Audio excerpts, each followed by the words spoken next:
Hello! Welcome to Essay Nights, the Essay Slayers.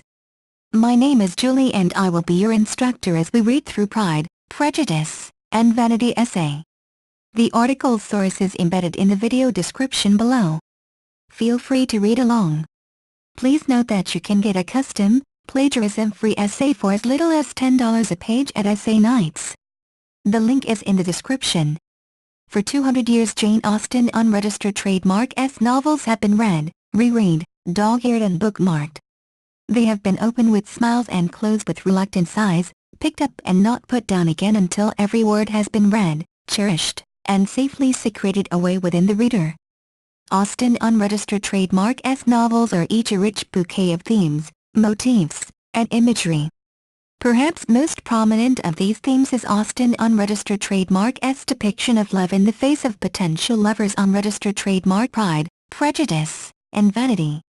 In Pride and Prejudice, one of the most significant illustrations of these themes can be found in the romances between the Bennet girls and their suitors, as courtships are wrought with snap judgments, uncompromising ideals, and extreme concern with frivolity such as appearance and social standing. No relationship in the novel exemplifies this more than that of Elizabeth Bennet and Fitzwilliam Darcy. In Pride and Prejudice, love and propriety harmonized with humor and irony, as Austen displayed her special talent for creating interesting people, places, and things.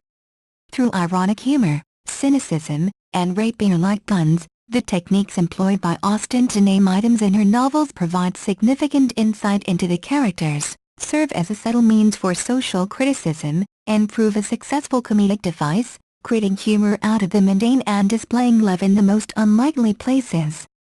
Her title for Pride and Prejudice initially appears that she abandoned much of the similar wit for straightforward description of her text, though upon reading, one is forced to question the appropriateness of the novel unregistered trademark S.O. Prejudice.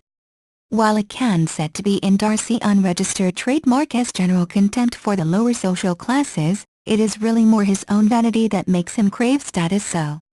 Similarly, the Bennets are also rife with pride and predetermined outlooks of life, as Elizabeth has tends to judge upon first impressions and is often highly critical of others.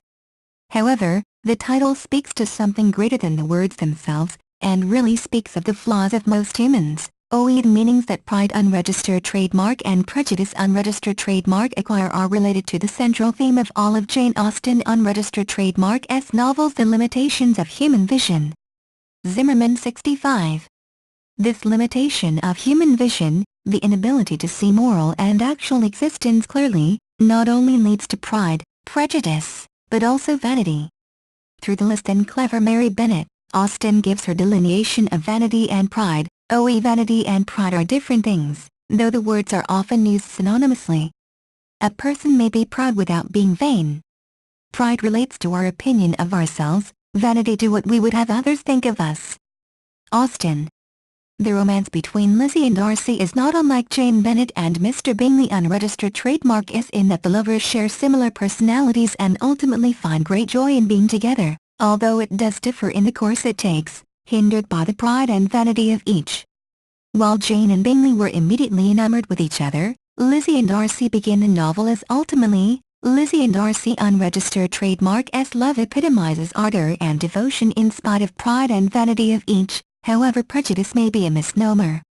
Lizzie actually has ample reasons to dislike Darcy after she meets him, 1. His snobbish and insulting remarks about her at the ball.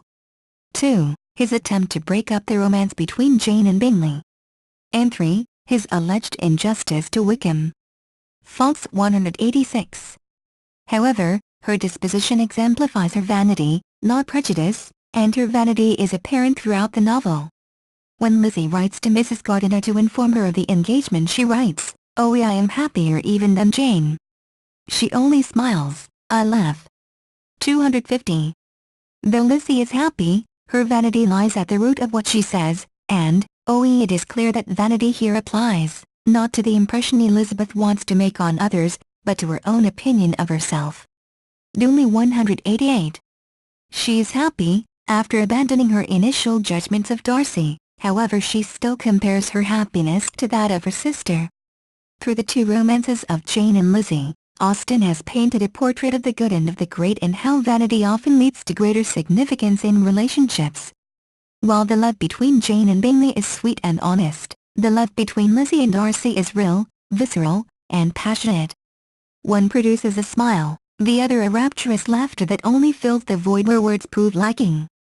This is due greatly to the pride and the vanity of both Lizzie and Darcy, who each create higher ideals for them to live by, and the only real prejudice that exists in the novel is that which exists in every human. Thank you for taking your time to listen to me. I hope you enjoyed learning about Pride, Prejudice, and Vanity essay as much as I did. Kindly remember that you can get a custom, plagiarism-free essay at Essay Nights for as little as $10. The link is in the description. See you next time.